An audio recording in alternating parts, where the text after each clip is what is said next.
this song. Good afternoon. What is this? Episode 021. Yeah. Nice. Business Broker to Smokin Podcast. We're listening to a little bit of Toto covering the Beatles. This is that live album from 2020, 2021. Let's hope that we don't get banned for this song. Yeah. I love this song. I love Toto. Toto's one of my faves. Yeah, I love They're Toto. amazing. It's a weekly occurrence. I love this song for a lot of reasons. I love covers, first of all. I love hearing bands do covers. So, but we're talking about this. We teed up this song specifically because we're talking about delegation. We're talking about the idea of folks working together and getting things done as a team, as an organization. And we're going to be talking about delegation. We're going to be talking about accountability. We're going to be throwing out a few hacks and tricks and tips along the way, or some observations. So that is what we're going to be talking about in episode 021. Meanwhile, we are helping guide business owners and their leadership teams to their land of awesome. That's right. One stepping stone at a time. So, cheers, buddy. I'm still listening to the song. Yeah, it's a great song.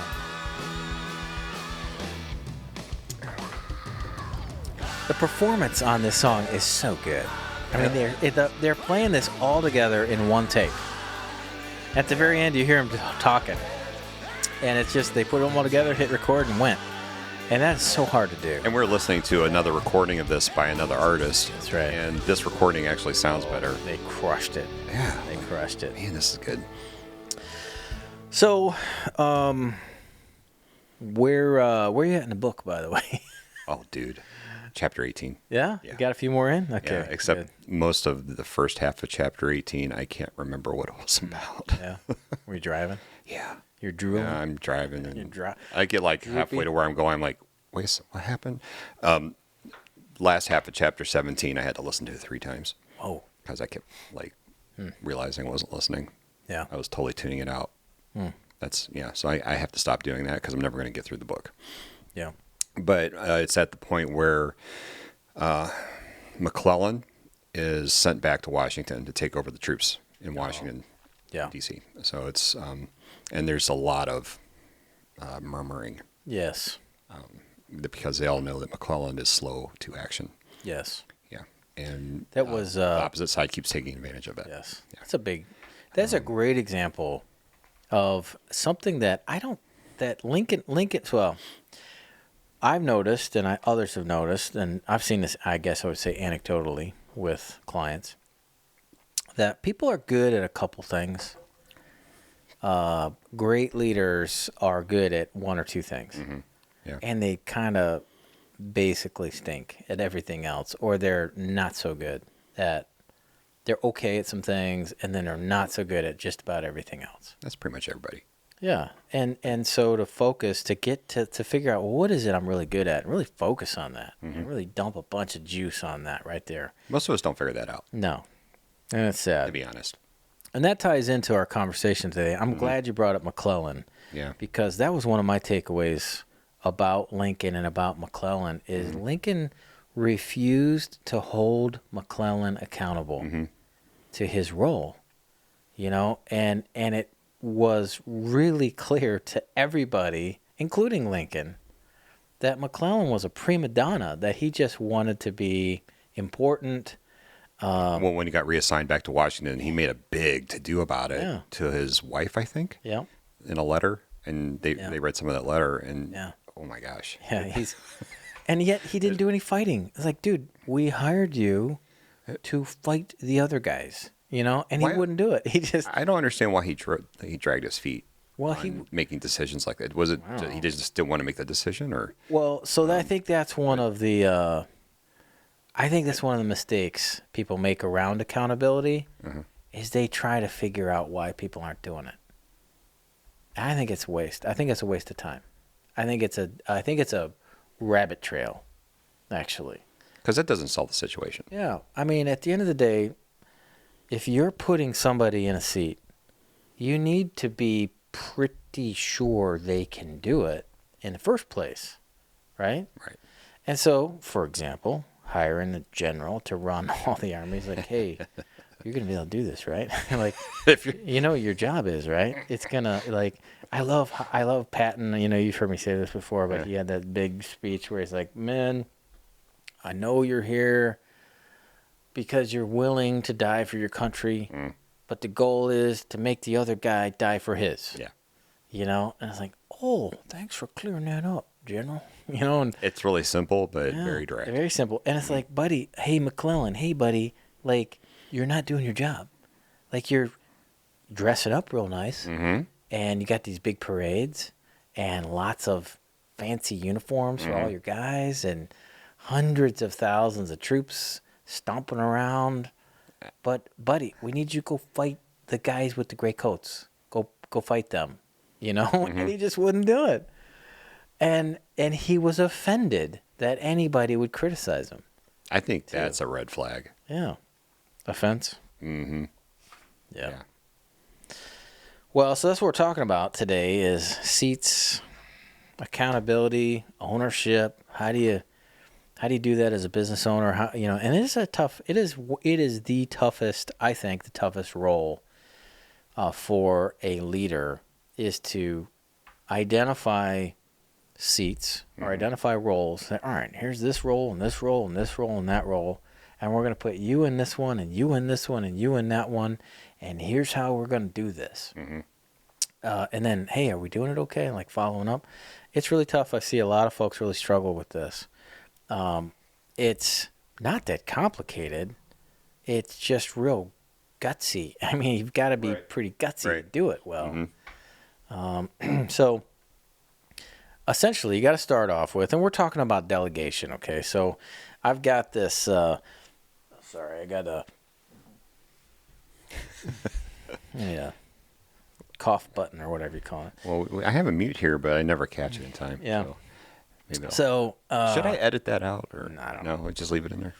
So most entrepreneurs are really good at delegating.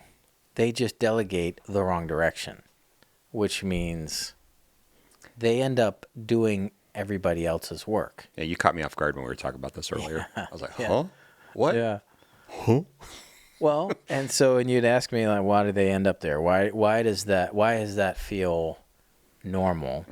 And I think they evolve into that, and they're can do, get her done, give me that, let me, let me show you. Yes. Yeah, and they say yes to clients, yes to vendors, yes to opportunities. That's partly how they grew their business from zero to something. Yeah. Sure. Yeah. And that attitude of I would say like a I'm going to do this, I'm going to get it done, like that work ethic, you know, it can't stop me kind of work ethic.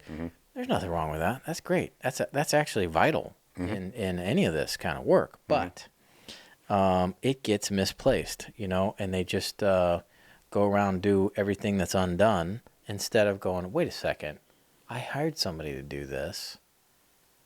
Why am I doing it? You know, and they don't really clarify that. And they get bitter, or they get, you know, angry or ticked off or whatever. It's kind of represented in E-Myth. Yeah, you see that in there. Yeah. Sure. So delegation, we're going to kind of cover a couple of no-brainers about how to delegate and create accountability. And all that accountability means is you own this, and you own the results of it, or who owns it, identifying who owns it and who owns the results, whether it's good or bad results. They belong to somebody. And so we've got to kind of say, well, what are the roles in the first place? So that's kind of the first step, is kind of setting out and saying, hey, you do this and I'll do this. And a lot of times owners and operators they fail right there. They just assume everybody knows what to do. that sounds really dumb to say it like that. Like, hey, you just assume everybody knows. Like, no, of course I don't. But they don't do anything about it. You know what I mean? Mm-hmm. Practically. I was like, well, buddy, have you explained any of this to anybody? Well, don't they just know? I just said you assume. Right. You know, well, let's look up what assume means. It's like you hire somebody and you talk to them for 10 minutes, 15 minutes. Like, okay, there you go. That's right. I used to do this all the time. I used to screw this up all the time with tenants. So for years and years, I've been a landlord. Almost 30 years. Mm-hmm. And it took me about 20 years to figure out how bad I was. You knucklehead? At screwing it up. And then I was like, oh, I should stop doing this. Right. Like, so that's when I got out of residential, essentially. And wait a second. So you're in residential for all these years, and then you're just like, wait a second. Yes. I'm going to get out of residential. That's right, and go commercial. Because. That's right. Because I'm no good at a significant part of being a landlord. You know, like, I mean, okay, I bought the building. That's all you got to do, right? Like, no. I mean, I could fix it. Yeah, but there's some other stuff. Well, I could pay the bills. Yeah, that's important too.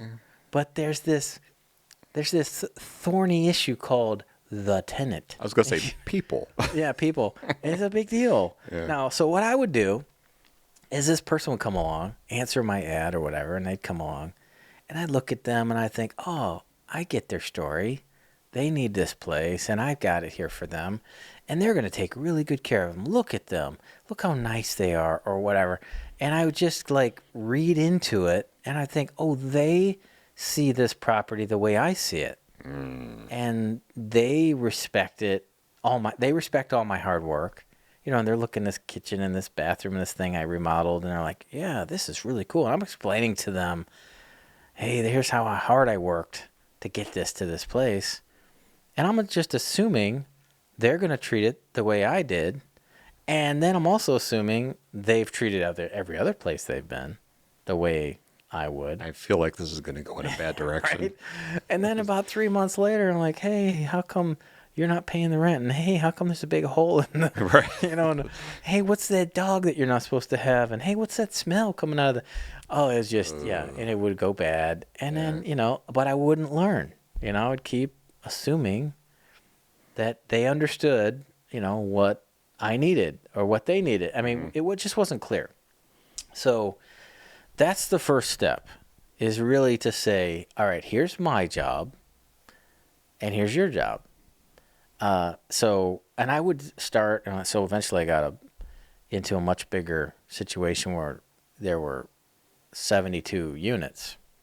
Yeah. So I got to practice this a lot. You know what I mean? I got better at it. Where you were like telling the tenants, hey, this is what you're responsible for. That's right. And this is what I'm responsible for. That's right. Exactly. I said, so you pay the rent. That's your job on time. Mm-hmm. And don't break anything, you know, on purpose. I mean, accidents happen, all that. Right. And that's your job. And my job is to fix the place and keep the water on and the heat on and all that and keep it from leaking. And I'll do my job and you do your job and we'll be fine. But if I stop doing my job, well, then you can move out. You've got that option. Mm-hmm. And if you stop doing your job, well, I'll have you move out. That's my option. Mm-hmm. Like, so as long as, so we're clear, like you got your, yeah. And sometimes I'd whiteboard it, you know, because I just was like, and they'd see this little picture. I'm like, hey, this is you. And I had a little stick figure. This is you. And this is money. All right. And this is me with the wrench and I'm fixing, you know, and it was like so dorky. Wow. But it created crystal clarity. Mm-hmm. And those folks, well, the folks who are like, oh, shoot, they didn't rent the place. They're like, hey, I'll get back with you. You know, and they would say, we're coming back tomorrow with the money, and they'd never show up. Kind of sniffed them out. Oh, yeah. It sniffed a bunch of them out. Yeah. So anyway, that's the first step here, is to not drop the ball on explaining your job as the leader. And so you say, I am going to do this and this, or I own these results, or I will own these roles, and explain that to the potential hire, for example. You know, so I would say, as let's say you're the general manager, visionary, CEO. I don't know. There's so many different ways to kind of bucket that. But say, okay, so as the CEO, I'm going to attract great people to this organization. That's my job. And anytime, and we'll say Bob, I'm using Bob again today. Hey, and so Bob, anytime you see that we are not attracting great people to this organization, you can come to me and say, dude, I thought that was your job. Because I want to be held accountable. I want you to know, Bob, that that's my job. That if we don't have a great flow of talent coming into this organization, I mailed it in. Now, Bob, your job is, it might be to manage these people that I bring in. I'll bring them in, you manage them. Or it might be I'll bring in the clients, I'll set the expectations, and you deliver on those expectations. So creating crystal clarity right at the beginning with both sets of roles. And you may pull in all kinds of other roles. Let's say you have a company with 30 employees. Well, there's a lot of seats. That's a lot of jobs. That's a lot of roles. And some are crossing over, and some, you might have 15 people doing the same thing or something like that, or similar things. But it's important to kind of say, here's how work flows through our organization. And here, this guy owns that, and this gal owns this, and this gal over here owns that. And the seat that we want you to sit in is right here, and this is what it looks like. So that's the first step, is to make sure they understand what you're asking them to do, and they understand what you're doing. That's a big deal. Okay. Now, on that first step, you want to create crystal clarity in their seat. And so we want to be able to say, here's some results, or you could even use verbs, like perhaps owns customer satisfaction, or deliver smiles, or create recurring customers, or for instance, on sales side, if you're the VP of sales, let's say you're the VP of business development, you got to tell the story. So it might be tell the story, and you owns ideal clients, or owns client avatar, or something. So then it's real easy to go, hey, we got these 50 clients, 30 of them stink. Oh, well, they don't fit our avatar. Oh, well, that guy owns the avatar, or that guy owns our client, painting, or our client, our target market client. Here's what a great client looks like. And so you pull that guy aside and say, hey, buddy, listen, remember when you signed up for this job, your job is to bring in ideal clients. Well, these aren't it. So can you just stop that? I mean, can you flip it? Can you flip it? Can you see it from there? Switch the little flipper? Brian Regan skit. Love it. I think it's Switch Flipper is the name of the skit. Yes. Flipper. He's getting his phone turned on. Super funny. So so creating crystal clarity, and as a little side note, this is a little example from the Steve Jobs book I just finished a little bit ago. What's the guy's name? Tim Cook, the president person. Who, in a traction kind of metaphor or arrangement, there's visionary and integrator. I personally don't like thinking of them that way. I like thinking of them as Pathfinder and Conductor. All right. So these are two roles, all right, in an organization. And somebody in an organization has to go, oh, I see where we can take this business. And it's way over there. And I will figure out how to chart a course to that place. Pathfinder, Scout, I was just gonna say. Visionary. Okay. Now it's kind of a title. So if you go, I'm the visionary, well, that sounds important. Right. But it does. Yeah. It's like, but then you go, but why aren't we going anywhere? Yeah. Where are we headed? So I poke it. We're going in circles. My folks, yeah. Well, yeah, we got that great skit coming out here. Is it? It's about done. It's about done. Yeah. Stay tuned. We got a great little skit coming up on video.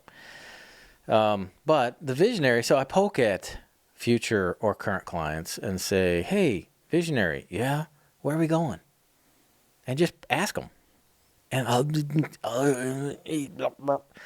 like, buddy, come on. You got to have that thing on the tip of your tongue. We're going to the land of awesome. It looks like this and looks like this. And this is who we are. And this is why we're doing this. You know? You even have them practice. Oh, man. Yeah. I have them practice right in a session. Right. And then go, hey, folks, he said this thing. Do you want to go there? Like, does that sound interesting to you? You know, Bob, we could pick on Bob again. Yeah. Bob the visionary. Like, hey, Bob, your folks are falling asleep on you. I'm pretty sure it's not a compelling vision. I noticed you used a bunch of dollar signs. That's not a vision. No. That's a math problem. Yeah. You know, like, hey, our vision is to have the sum of this math problem be X. Like, yawn. Okay. I mean, okay, so if you're an investor, all right, that's kind of cool. But if you're an employee, who cares? Does that impact my paycheck there, boss? Like, yeah, but, you know, well, why am I here? I mean, you're here for the money. I'm here for what? You know, you got to be able to cast a bigger vision. Right. All right, so the visionary owns that. I like calling them Pathfinders because it's a little more, it's a little bit more of a kind of money term around here's what you do. You know, here's what you own. Hey, we don't have any paths. Okay, well, let's look at the Pathfinder. Yeah, that's his job. All right. Yeah. So the other side of this leadership kind of union would be what I would call the conductor. And I love the conductor term because of in an orchestral kind of metaphor. So in an orchestra, you go see, you know, Brahms or Beethoven or Mozart or whatever. There's somebody that's conducting this orchestra. So you've got some major components here. First of all, you've got a bunch of professionals, hopefully, that are playing instruments. They're really good at the violin or the viola or the oboe or the bassoon or something. They are aces on their instrument. But they don't know anything about the other guy's instrument, and they can't hear or see the other guy across the room. And let's say in a typical big orchestra, there's 60 to 100 players. Right. Yeah, that's a bunch of people sitting around. And they're all really good at what they do, but they're all in this, like, zone. They're in this pipe, if you will, or in their swim lane. And it's really hard for them to get a general sense of what the other person is doing on the other side. You know, if you're over here with the cellos, it's really hard to tell what the violas are doing or whatever over on the other side of the room and on the other side of the stage. So the conductor's job is to get them all to play in unison and to act as the rhythmic pulse, and also the emotional path that they're on, and kind of take all those pros and get them to unify around the conductor and to present a unified experience to the audience. But they don't play anything. The conductor doesn't make any sound. You know, they just, and they don't write the music either, right? It's not their vision. They're executing the vision. So that's, I think, one of the primary roles of the right hand or second in command is to make it happen, execute the vision. What's the vision, boss? We're going to the land of awesome. It looks like this, looks like that. Great. Okay, I'll get her done. You know, I'll get everybody to work in unison. Which includes putting them all in their seats that they're good at. Right. You know, they belong in, that they fit in really well. So the first part of this is saying this seat here owns these roles. Okay, crystal clarity around that seat. So let's say we're hiring business development. We say, all right, you own this, you own this, you own this, you own that. If you don't write that down, and this sounds really dumb to say, but I can't tell you how many people I've worked with that are smart, hardworking people that have been in business all their life. And they say, you know, I hired a new business development guy or something. You know, I'm just making up business development right now. But I'm like, oh, well, show me what you showed him. Oh, I didn't show him anything. We just talked. Like, okay, so you talked and you think he got clarity? from just you talking? You know, like, how do you think that's going to go? Do you think he heard all that you meant to say? And you think he remembered half of what you actually said? No. You're like, no. We know that just from having kids, you know? So they don't write it down. And like, so sometimes this sounds really elementary, but it's like, first, write down a few bullet points of if you sit in this seat, here's what you own. And now that's a no-brainer, but folks just don't do it. Including some expectations, maybe some results. Hey, if you do this really well, this is what it would look like. Maybe it's create this or develop that or execute on that or write this or that. But, you know, some verbs in there, some action words, you know what I'm saying? Not titles like president of this or that or leader of this or that or manager of this or that. Like, well, those are titles. Those are descriptions of titles. They're not really descriptions of work, of product, of work product, you know? So that's first big step. Once you kind of go, I do this, you do this, you do that. And when you do that, it looks like this. Here's 4 or 5, and I would say handful. You know, handful is a great little term. It's kind of like 4 is a little too few, 6 is a little too many, maybe. You know, 6 is on the kind of big side, 4 is on the skinny side, if you will. All right, 4, 5, or 6, you know, big, bold bullet points. Like you own, you own, Yeah, all right, so that's step 1. Create crystal clarity. Write it down. Make a little picture. Put it on a chart of some sort. So that's first. Secondly, we've got to then actually communicate clearly what is written down. So you can't, you know, those are 2 steps. The first step's writing it down. Got it. Well, a lot of folks aren't good at communicating clearly, you know, and creating crystal clarity around this thing that's on a sheet of paper going, now, Bob, I need you to, this is what this job's all about. And, you know, I think it's great to kind of spell out, here's what success looks like. Here's a few numbers. Here's a few results. If you're really crushing this, this will happen, and this will happen, and that'll happen. And if you're really screwing it up, it'll look like this. And paint that picture like, now, Bob, if it starts looking like this, we know we're in trouble. You know, if these folks start chirping and chiming, or the phone starts ringing with this message on it, or see this number in QuickBooks, if that starts dropping below this, we know that you're, you know, or if we see you standing around the office like this, you know, so if you're business development, buddy, go out and scare it up. Like, go do something. Get out of the office. Like, what are you doing around here? You know, the work's out there. Go get it. Drag it in. You know, if you're the hunter, what are you hanging around camp for? You know, go out in the woods. So to communicate clearly, and that is paint a picture, dance all around this thing, talk about it from here and from here and from here and from here, and then repeat it in various ways, and get them to repeat it back, maybe, and even say, okay, now we've done a lot of talking here, Bob. Why don't you write down? I'll just take a minute. I'll pause. Why don't you write down what you think the 4 basic roles are? You know, and just like quiz them on it. And yeah, it sounds like, well, maybe it's an HR pitfall. I don't know. But we're just trying to go, hey, you're understanding, right? Like we're on the same page, right? Yeah. So that's the second big deal, is make sure that they get it, that you get it. It's all clear that, you know, you had communication. Okay.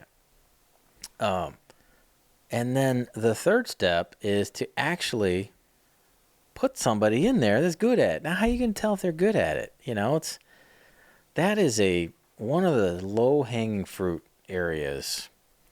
People are pretty bad at interviews. Business leaders, you know, so sometimes you've seen me do this. You know, we're trying to smack an issue, solve an issue.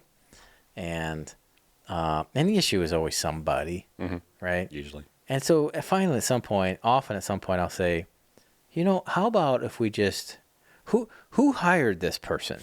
You know, raise your hand. It's always like, you know, it's like, it was me, coach. You know, like, give me your keys. Like, quit it.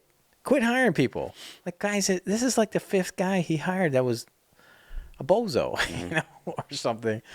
And the last one cost us $100,000 or $200,000 or something. What do you say you stop it? Like, take some lessons, some hiring lessons, or read a book on interviews, or how to do background checks, or I don't know. I mean, there's a lot of stuff out there. A couple of great ones. Well, there's this massive one that I read called Top Grading. Yes. Yeah. And Top Grading is pretty much all about how to interview. And it's a massive tome. It's like 800 pages, and I got through it though. So, and one of the takeaways is interview people in tandem. Like, don't do it alone. As an interviewer, don't go in there or don't sit down with a candidate by yourself. And also to have a written process. Here's what we're going to ask. Here's what we're going to check on. Here's what we're going to say. Follow a formula, at least a template, if you will. And most folks wing it. And trust me, you go see some concert where they're all winging it. Guess what? You don't go back. You're like, I don't know who those. They're the opening act for that. Yeah. It's like there's a reason why they're still opening for people, because they keep winging it. They're not practicing. And that's one of the things that pros do, is they practice what they're really good at. Right. They practice. And this person, if you're putting people in seats, guess what? You are a professional hirer. That's your job, is to find and place correct people. You're like a scout for a baseball team. And so if we go, hey, this baseball team really stinks. Oh, yeah? Where did we get all these guys? That scout over there brought them in. Oh, well, that's our problem. Yep. And he might go, yeah, there's no great people out there. Yeah, they are. The other guys hired them. They're working for somebody, just not us. So, all right. So the third, not third, this is our fourth step here. So we created crystal clarity. I do this, you do that. Wrote it all down on the seats. We communicate it really clearly. We put somebody in the seat that we go, yeah, we think they can do this. And then lastly, it's do a bunch of follow-up. Actually come in regularly and say, hey, how you doing with those 4 roles and these 2 numbers and these results that you own, and these are yours. How you doing? What do you need from me? You need some more time. You need some more coaching. You need some more training. You need to read a book. You need somebody to, I don't know, come alongside of you. You need an assistant. You need some software. I got these great pens here. I don't know. So, and to just keep saying, yeah, this, touch, regular touches, not in an HR sense. Oh, brother. And just say, hey, how you doing? Yeah. Here. Just follow up. Folks are terrible at follow up. Yeah. I find professional leaders often, I'm going to say 9 out of 10. I mean, that's pretty gutsy number. That's pretty high. But 9 out of 10 are just like, are you following up? Are you talking? Yeah, I talked to him yesterday. About what? Oh, I saw him at the coffee pot and said hi. Dude, that's not what I'm talking about. That's not follow-up. Did you say, hey, how's those 4 projects? You're going to be done on time? And how's that those 3 things you own? And, hey, what's that one number like? No. Well, that's what we mean by follow. Dude, get your dictionary out. Right. What does it say? Follow-up. And that's... Drink coffee. Yeah. That's such low-hanging fruit. Stand by the water cooler. Yeah. And there's value with water cooler stuff, sure. But this isn't one. This isn't it. No. So so in a soccer field, really simple. I mean, most businesses are like the 7-year-old soccer team. Where I remember those days. Ball's going across the field, and there's all these little kids running after it. And it's like most of the kids. Yeah, sometimes most of both teams. Like there's I don't know, standing there. 11 kids on each team, I think. Yeah. And so the goalies are kind of like, oh yeah, I stay here in the box. Yeah, but everybody else is running after the ball, And sometimes you hear the parents go, get back in the goalie box. And, the poor little kid can't help it. He's like, I'm going after the ball. And it's like, no, buddy. No, wait for it to come to you. You know, and that is an example of clarifying roles, you know, creating, hey, this is your space, this is his space, this is her space, and when the ball comes through like this is your job. And we don't do that in the biz.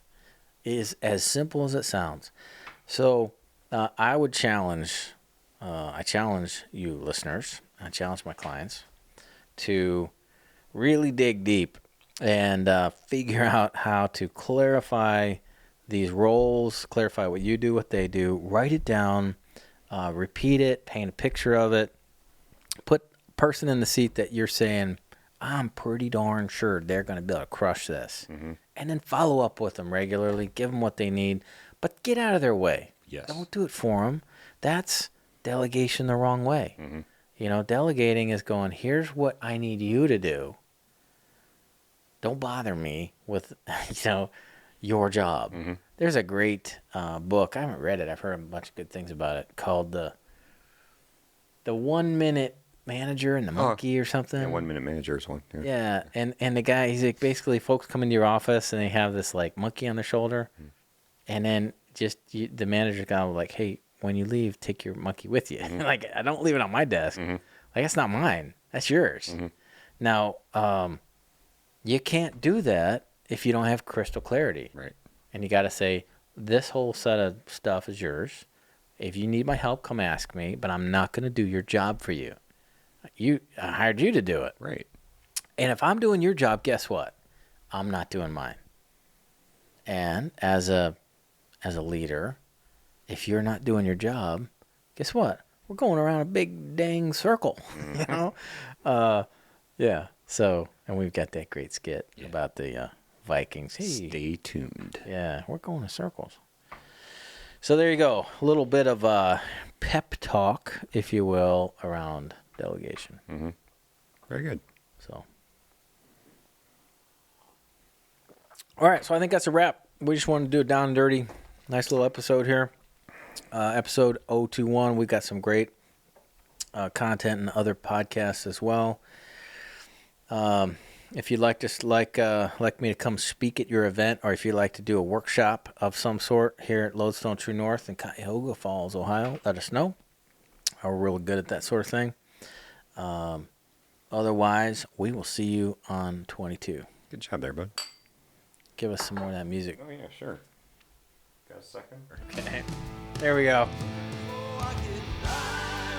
There you go. I think they made this album... this is a COVID album, and they recorded it live as a live feed. Wow. That's one of the reasons it's so amazing that they hit the green light switch and went, you know. This is a great example of everybody staying out of each other's way. Everybody in a band that's a really good band, they know, okay, that guy's doing that, and I'm doing this. And they don't step on each other's toes. You know what I'm saying? They don't do each other's job. And when you listen to a really good band with a lot of chemistry, you hear that. You can actually hear them staying on each other's way, and then they just kind of build together. It's glorious. This is really good. All right, buddy. Good episode. See you on the next one. All right. Cheers.